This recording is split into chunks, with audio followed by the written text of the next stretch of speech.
Gobierno de Navarra. Nafarroako gobernua.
Eta gaurkoan Bustintxurira hurbildu gara, Bustintxuriko erraldoiak edo konpartsa ikustera.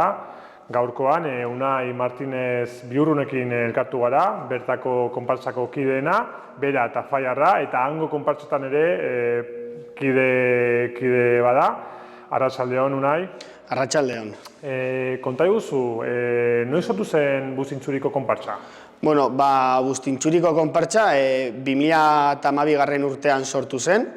Lehenik hasi ziren bi erraldoirekin, Mikel eta Felirekin. Gero hurrengo urtean beste bi erraldoiak egin ziren, Antonio eta Ana.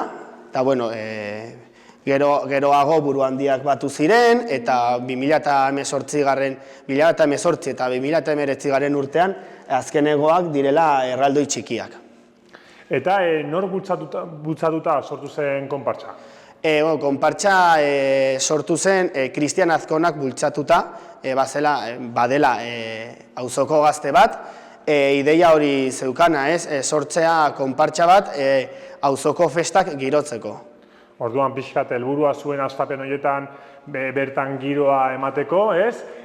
Zer badakigu hastapen horietaz? Nolakoak izan ziren hasierak?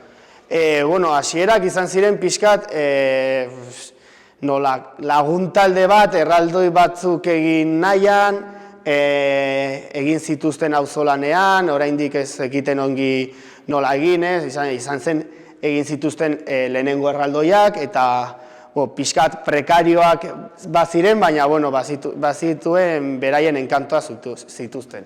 Orain ikusten dugu konpartsan zenbait pertsonai dituzuela, naiz eta hasierak prekarioak izan agian, zailak, poliki hobetzen joan zarete eta momentu hauetara iritsi zarete. Zein izan da edukiren evoluzioa pertsonai dagokionez? Lehen pixkat aipatu duzu. Hasi ziren Mikel eta Felirekin, Mikel eta Feli zarrekin 2017 urtean egin ziren 4 erraldoi handien aldaketa bat, gaur egun ditugunera. Egin zituzten aldaketa berri hau baita ere Kristian eta Imanolek egin zituzten, baina ja profesionalki eskuartean imagineria festiba tailerra bezala. Hasiko naiz pixkat esplikatzen pertsonaiak eta... pixkat harremana, zergatik hautatu zinuzten pertsonaia hauek? Pertsonaia hauek badira nekazariak, laurok dira nekazariak. Bilenengoak, Mikel eta Ana, badoaz dotore jantzia edo igande jantziarekin, eta bigarren bikotea, Antonio eta Feli, badaramate lan egiteko jantzia edo. Kuriositate bezala, jende askok pentsatzen du Mikel eta Ana badira bikotea, baina ez dira bikotea, badira anai arreba. Eta Antonio eta Feli badira beraien gurasoak. Hasiera batean sortu ziren Mikel eta Feli, Mikel bada San Miguel egunean estreinatu ziren lako, eta Feli Imanolen amona bat Feli deitzen zelako. Gero hurrengo urtean sortu ziren Ana eta Antonio konpartsa sortzeko, eta berriro ere izenekin nola omenaldi bat daukagu, ez? Ana bada Kristiaren amarengatik, eta Antonio Imanolen aitonagatik. Orduan pixka bat nola zaharrak badira gure arbasoi omenaldia, eta bueno, beste biak izenak ni ez dituen erabaki, orduan. Eta horrela gelditu ziren, eta horrela ditugu. Eta egiei dagokienez ere bai, hau da, erraldoien eta buruhandien egiei dagokienez, eboluzio bat izan da, hau da, hasieretan nore enkargatzen zenioten eta gaur egun nore enkargatzen duzue egiteko zuen pertsonaiak? Bueno, hortan ez gara aldatu. Lehenengo erraldoiak egin zituzten Kristian eta Imanol, hauek egin zituzten Kristian eta Imanol, erraldoi txikiak eta buruhandiak denak hemen daukagun guztia egin dituzte biok, eskuartean Imagineria Festival Tailerra, eta jantzietan bai, 2017 urtetik, Fermin Teruelek egiten dizkigu jantzi guztiak. Baita ere bada konpartsako kidea, eta bueno, gurekin hasi zen eta guk berarekin segitzen dugu beti.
Eta ezaugarri fisikoei dagokienez, zenbateko altuera eta pisua dute gutxi gorabehera?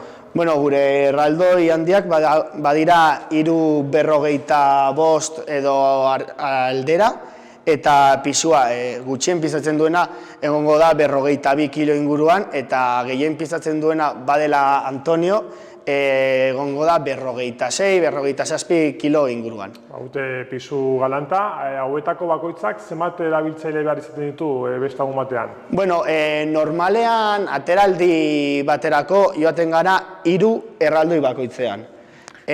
Guztiok baldin bagaude, 4 edo 5 egon gaitezke, baina normala bada eguna ongi pasatzeko eta gehiegi esnekatzeko 3rekin nahiko.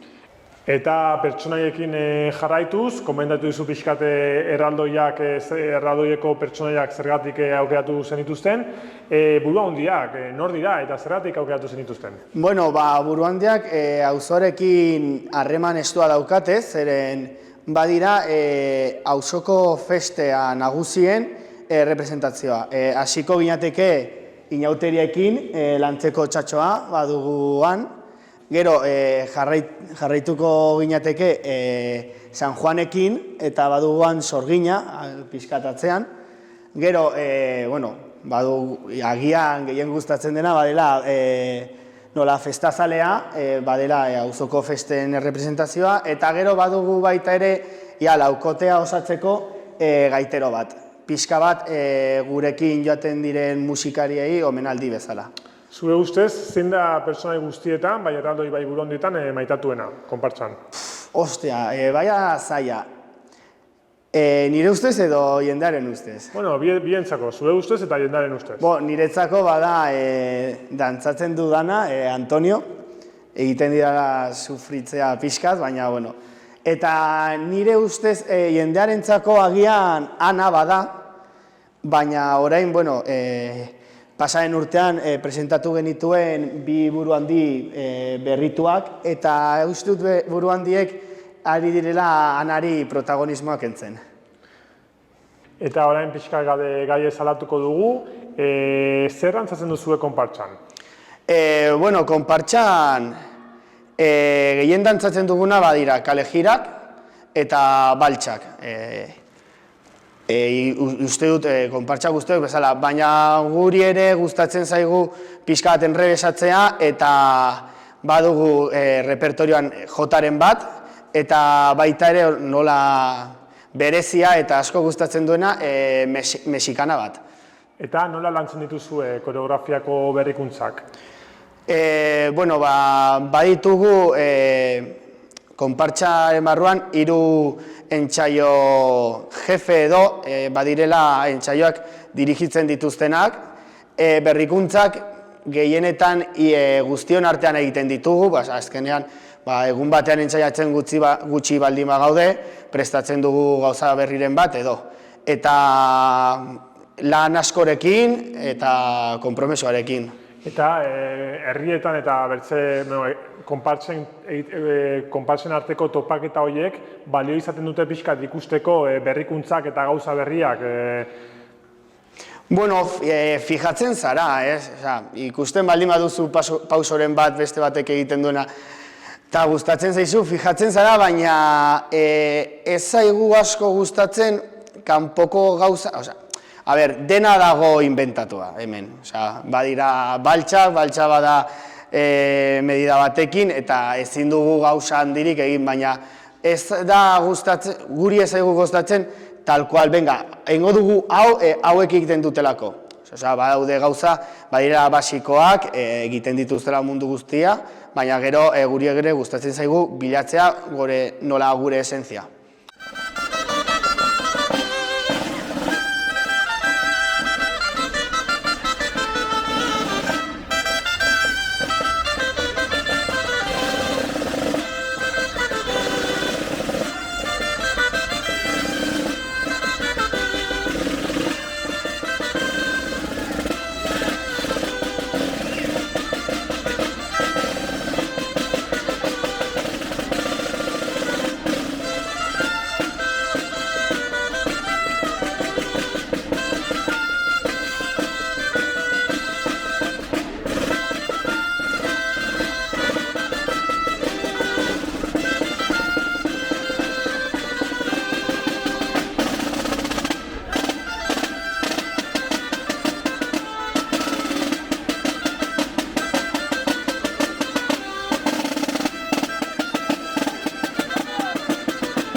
Eta musikariei dagokienez, badituzue zuen musikari edo gaitero propioak edo bertze talderen batetik kontaktatzen dituzue?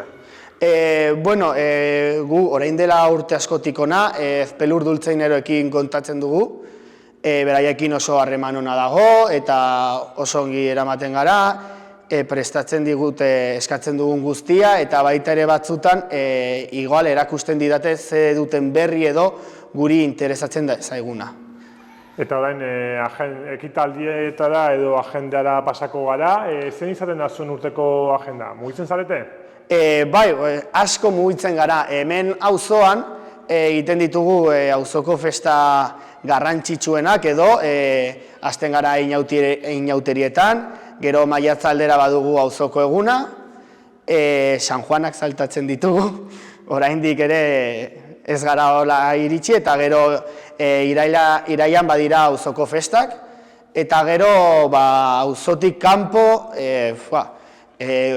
beti urtero joaten gara Aldezarrera, beti dago zerbait ospatzekoan, ez? Eta baita ere asko ibiltzen gara Gipuzko aldean, eta, bueno, Nafarroa osotik. Nafarroa osotik, Euskal Herrian mailan, eta bertatik kanpora ere joaten zarete? Bueno, orain arte bakarrik egon gara Torrejón de Ardozen, Madrilen, baina baditugu eskaera asko joateko kanpora, baina, karo, bada zerbait komplikatua, zen gauza bat bada joatea hemendik 100 kilometrotara, 150 kilometrotara, eta beste gauza bat ja 60 kilometro egitea, edo bada zerbait komplikatuagoa, eta oraindik gu ez dugu kapazitatea hori egiteko.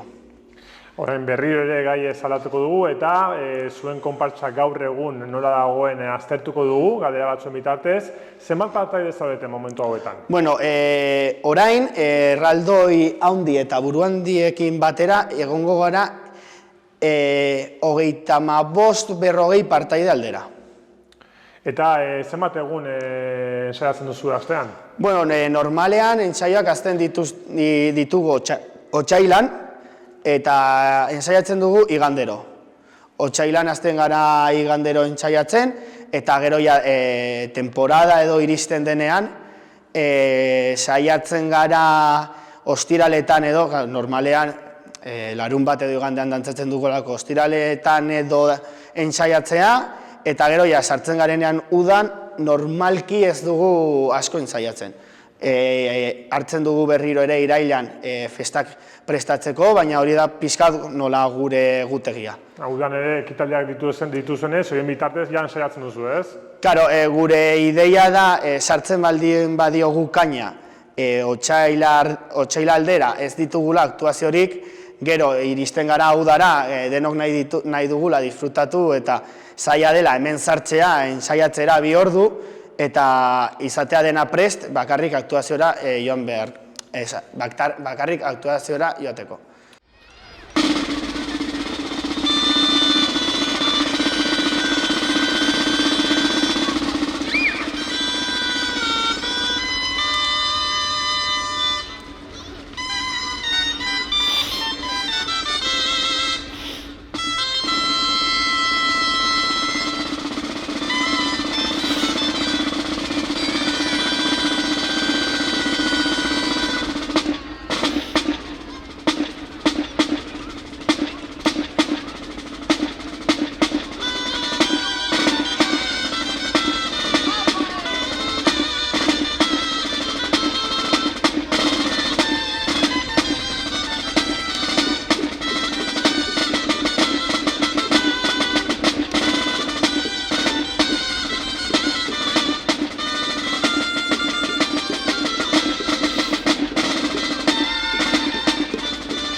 Eta nola izaten da konpartsa batean hastea? Ohikoa da adina bateko pertsona bat konpartsa batean sartu nahi izatea, edo normalean arrobitik heldu edo konpartsa txikitatik heldu direnek segitzen dute?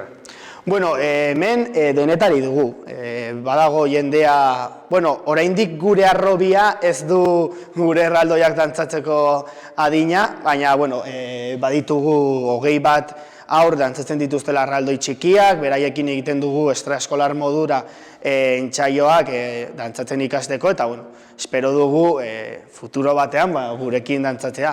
Eta badago jendea iristen dela edo beste konpartsetatik agian auzokoak direlako edo auzotik hurbil, baina, karo, orain dela 3 urte arte hemen ez zeuden erraldoi txikirik, orduan jende asko joaten zen kanpora dantzatzera edo, eta bueltatzen direnak auzora dantzatzen jakiten edo sartzen direla adinarekin edo, eta pixkat prozesua bada segun ze adina, segun olakoa den pertsona, baina normalki bai baditugula 3-4 berri, eta beraiekin egiten duguna bada ensaioak aparte.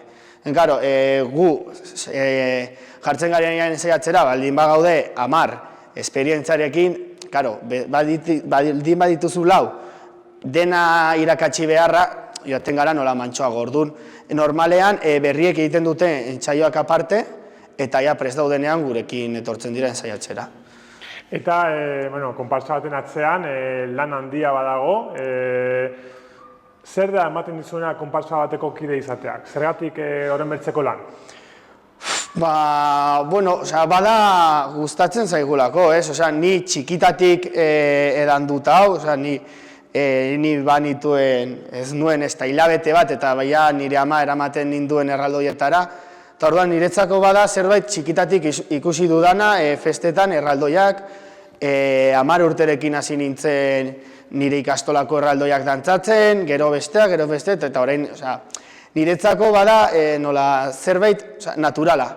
Badago jende oso ezberdina, ez? Badago jendea ni bezala txikitatik gustatzen zaiola, gero jendea ezagutzen duela mundua eta giroa eta sartzen dena, eta, bada esfortzu asko, baina gero ere, bada ilusio handia eta oso ongi pasatzen dugula, eta gainera gauzak ongi ateratzen denean eta joaten zarenean herri batera, eta txalokatzen dizutenean, bada nola, egin dudan esfortzu guztia, ez zerbaitetarako da, jendea ongi pasatu du, ni ongi pasatu dut, eta hori bada garrantzitsuena. Orain, galdera konprometituago bat, finantzatzeko modua, konpartsa bat, zen izaten da? Hemen Iruña aldean, gu Iruña barruan gaude, orduan udaletxeko diru laguntza bat dugu urtero, baina diru laguntza horrekin egiten ditugun ekitaldietarako iristen da gutxirako. Orduan, gure finantzatzeko modua bada kontratazioak. Joaten gara herri askotara, herrikoak kontratatzen digute, edo agentzia batekin harrematen nahitan jartzen dira eta deitzen digute, eta hori da gure finantzatzeko modurik nola handiena. Gero ere baditugu auzoan sozioak, baina sozioak egiten dituztena bada diru laguntza txiki bat, gehienak badira beraien seme-alabak erraldoi txikietan daudelako, eta hori dira gure finantzatzeko modua. Eta orain bukatzeko, zein da ikusten duzun harremana auzoa eta zuen konpartsaren artean? Ni uste dut badagoela harreman oso handia, auzoa oso maite du ja bere konpartsa, 10 urte justo ditu aurten, baina uste dut ja auzokide bete-beteak direla, eta ere giro ona sortzen delako. Azkenean konpartsan bagaude auzotik kanpoko jendea, baina auzoarekin konprometituta gaude, etortzen gara festetara, laguntzen dugu behar denean, eta, ni uste dut harreman oso ona dagoela gaur egun.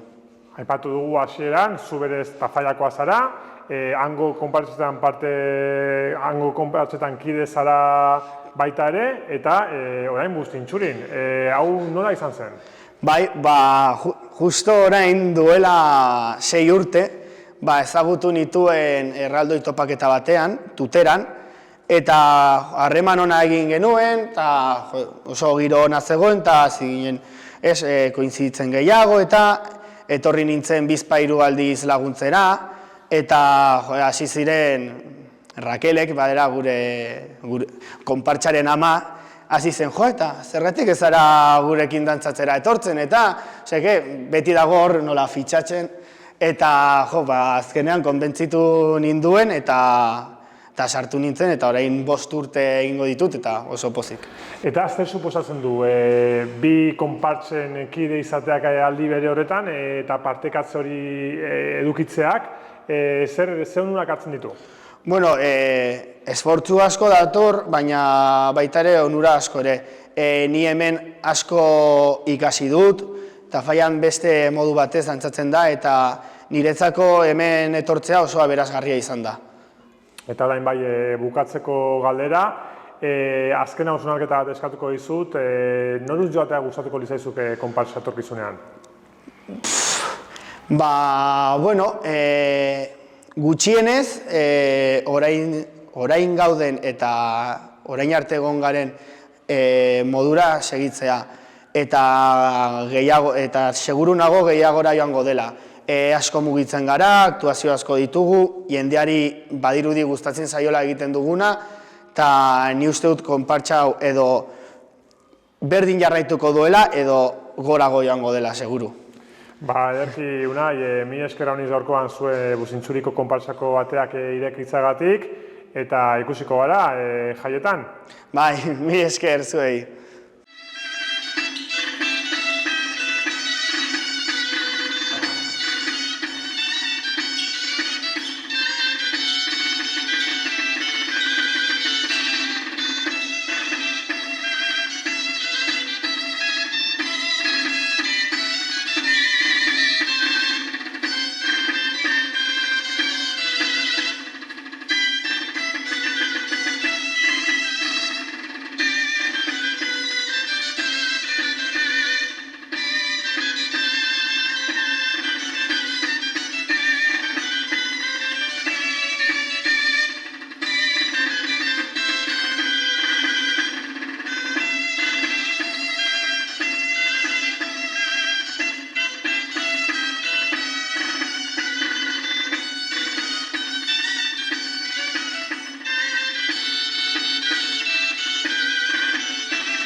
Gobierno de Navarra. Nafarroako Gobernua.